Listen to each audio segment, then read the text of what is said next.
The Secret Garden by Frances Hudson Burnett. Chapter 6. Someone Crying. The next day, the rain poured down in torrents again, and when Mary looked out of her window, the moor was almost hidden by grey mist and cloud. There could be no going out today. "What do you do in your cottage when it rains like this?" she asked Martha. "Try to keep from under each other's feet mostly," Martha answered. There does seem a lot of us then. Mother is a good-tempered woman, but she gets fair moithered. The biggest ones goes out in the cowshed and plays there. Dickon, he doesn't mind the wet. He goes out just the same as if the sun was shining. He says he sees things on rainy days as doesn't show when it's fair weather. He once found a little fox cub half drowned in its hole, and he brought it home in the bosom of his shirt to keep it warm. Its mother had been killed nearby, and the hole was swum out, and the rest of the litter was dead. He's got it at home now. He found a half-drowned young crow another time, and he brought it home too and tamed it. It's named Soot because it's so black, and it hops and flies about with him everywhere. The time had come when Mary had forgotten to resent Martha's familiar talk. She had even begun to find it interesting, and to be sorry when she stopped or went away. The stories she had been told by her ayah when she lived in India had been quite unlike those Martha had to tell her about the moorland cottage which held 14 people who lived in 4 little rooms and never had quite enough to eat. The children seemed to tumble about and amuse themselves like a litter of rough, good-natured collie puppies. Mary was most attracted by the mother of Dickon. When Martha told stories of what mother said or did, they always sounded comfortable. "If I had a raven or a fox cub, I could play with it," said Mary, "but I have nothing." Martha looked perplexed. "Can the knit?"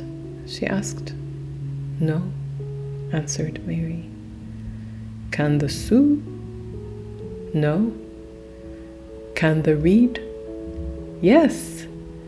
"Then why doesn't the read something or learn a bit of spelling?" "Thou'st old enough to be learning thy book a good bit now." "I haven't any books," said Mary. "Those I had were left in India." "That's a pity," said Martha. "If Mrs. Medlock let thee go into the library, there's thousands of books there." Mary did not ask where the library was, because she was suddenly inspired by a new idea. She made up her mind to go and find it herself. She was not troubled about Mrs. Medlock. Mrs. Medlock seemed always to be in her comfortable housekeeper's sitting room downstairs. In this queer palace, one scarcely ever saw anyone at all. In fact, there was no one to see but the servants, and when their master was away, they lived a luxurious life below stairs, where there was a huge kitchen hung about with shining brass and pewter, and a large servants' hall where there were 4 or 5 abundant meals eaten every day, and where a great deal of lively romping went on when Mrs. Medlock was out of the way. Mary's meals were served regularly, and Martha waited on her, but no one troubled themselves about her in the least. Mrs. Medlock came and looked at her every day or two, but no one inquired what she did or told her what to do. She supposed that perhaps this was the English way of treating children. In India, she had always been attended by her ayah, who had followed her about and waited on her, hand and foot. She had often been tired of her company. Now she was followed by nobody and was learning to dress herself because Martha looked as though she thought she was silly and stupid when she wanted to have things handed to her and put on. "Hasn't thou got good sense?" she said once, when Mary had stood waiting for her to put on her gloves for her. "Our Susan Ann is twice as sharp as thee, and she's only 4 years old. Sometimes thou looks fair soft in the head." Mary had worn her contrary skull for an hour after that, but it made her think several entirely new things. She stood at the window for about 10 minutes this morning after Martha had swept up the hearth for the last time and gone downstairs. She was thinking over the new idea which had come to her when she heard of the library. She did not care very much about the library itself because she had read very few books. But to hear of it brought back to her mind the 100 rooms with closed doors. She wondered if they were all really locked and what she would find if she could get into any of them. Were there really 100? Why shouldn't she go and see how many doors she could count? It would be something to do on this morning when she could not go out. She had never been taught to ask permission to do things, and she knew nothing at all about authority, so she would not have thought it necessary to ask Mrs. Medlock if she might walk about the house, even if she had seen her. She opened the door of the room and went into the corridor, and then she began her wanderings. It was a long corridor, and it branched into other corridors, and it led her up short flights of steps, which mounted to others again. There were doors, and there were pictures on the walls. Sometimes they were pictures of dark, curious landscapes, but oftenest they were portraits of men and women in queer, grand costumes made of satin and velvet. She found herself in one long gallery whose walls were covered with these portraits. She had never thought there could be so many in any house. She walked slowly down this place and stared at the faces which also seemed to stare at her. She felt as if they were wondering what a little girl from India was doing in their house. Some were pictures of children, little girls in thick satin frocks which reached to their feet and stood out about them, and boys with puffed sleeves and lace collars and long hair, or with big ruffs around their necks. She always stopped to look at the children.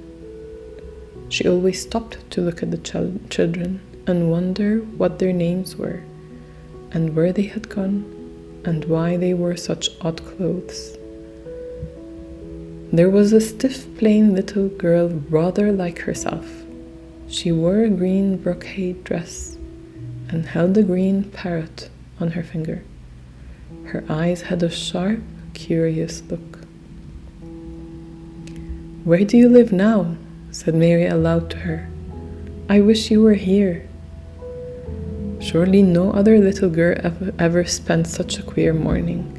It seemed as if there was no one in all the huge, rambling house but her own small self, wandering about upstairs and down, through narrow passages and wide ones, where it seemed to her that no one but herself had ever walked.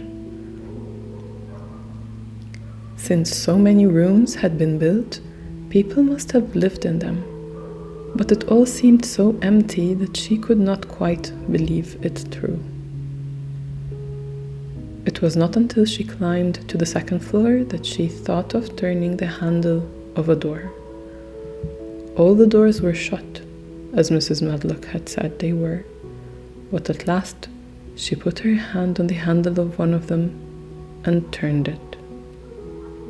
She was almost frightened for a moment when she felt that it turned without difficulty, and that when she pushed upon the door itself, it slowly and heavily opened.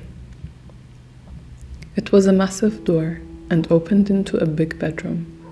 There were embroidered hangings on the wall, and inlaid furniture such as she had seen in India stood about the room. A broad window with leaded panes looked out upon the moor, and over the mantel was another portrait of the stiff, plain little girl who seemed to stare at her more curiously than ever. "Perhaps she slept here once," said Mary. "She stares at me so that she makes me feel queer." After that, she opened more doors and more. She saw so many rooms that she became quite tired and began to think that there must be 100, though she had not counted them. In all of them, there were old pictures or old tapestries with strange scenes worked on them. There were curious pieces of furniture and curious ornaments in nearly all of them. In one room, which looked like a lady's sitting room, the hangings were all embroidered velvet, and in a cabinet were about 100 little elephants made of ivory. They were of different sizes, and some had their mahouts and palanquins on their backs. Some were much bigger than the others, and some were so tiny that they seemed only babies. Mary had seen carved ivory in India, and she knew all about elephants. She opened the door of the cabinet and stood on a footstool and played with these for quite a long time. When she got tired, she set the elephants in order and shut the door of the cabinet. In all her wanderings through the long corridors and the empty rooms, she had seen nothing alive. But in this room, she saw something. Just after she had closed the cabinet door, she heard a tiny rustling sound. It made her jump and look around at the sofa by the fireplace, from which it seemed to come. In the corner of the sofa there was a cushion, and in the velvet which covered it there was a hole, and out of the hole peeped a tiny head with a pair of frightened eyes in it. Mary crept softly across the room to look. The bright eyes belonged to a tiny grey mouse, and the mouse had eaten a hole into the cushion and made a comfortable nest there. 6 baby mice were cuddled up asleep near her. If there was no one else alive in the 100 rooms, there were 7 mice who did not look lonely at all. "If they wouldn't be so frightened, I would take them back with me," said Mary. She had wandered about long enough to feel too tired to wander any further, and she turned back. 2 or 3 times she lost her way by turning down the wrong corridor and was obliged to ramble up and down until she found the right one. But at last she reached her own floor again, though she was some distance from her own room and did not know exactly where she was. "I believe I have taken a wrong turning again," she said, standing still at what seemed the end of a short passage with tapestry on the wall. "I don't know which way to go. How still everything is." It was while she was standing here, and just after she had said this, that the stillness was broken by a sound. It was another cry, but not quite like the one she had heard the last night. It was only a short one, a fretful childish whine muffled by passing through walls. "It's nearer than it was," said Mary, her heart beating rather faster. "And it is crying." She put her hand accidentally upon the tapestry near her, and then sprang back, feeling quite startled. The tapestry was the covering of a door, which fell open and showed her that there was another part of the corridor behind it. And Mrs. Medlock was coming up in with her bunch of keys in her hands and a very cross look on her face. "What are you doing here?" she said, and she took Mary by the arm and pulled her away. "What did I tell you?" "I turned around the wrong corner," explained Mary. "I didn't know which way to go, and I heard someone crying." She quite hated Mrs. Medlock at the moment, but she hated her more the next. "You didn't hear anything of the sort," said the housekeeper. "You come along back to your own nursery, or I'll box your ears." And she took her by the arm and half pushed her, half pulled her up one passage and down another, until she pushed her in that door of her own room. "Now," she said, "you stay where you're told to stay, and you'll find yourself locked up. The master had better get you a governess, same as he said he would. You're one that needs someone to look sharp after you. I've got enough to do." She went out of the room and slammed the door after her, and Mary went and sat on the hearthrug, pale with rage. She did not cry, but ground her teeth. There was someone crying. There was, she said to herself. She had heard it twice now, and sometime she would find out. She had found out a great deal this morning. She felt as if she had been on a long journey, and at any rate, she had had something to amuse her all the time. And she had played with the ivory elephants and had seen the grey mouse and its babies in their nest in the velvet cushion.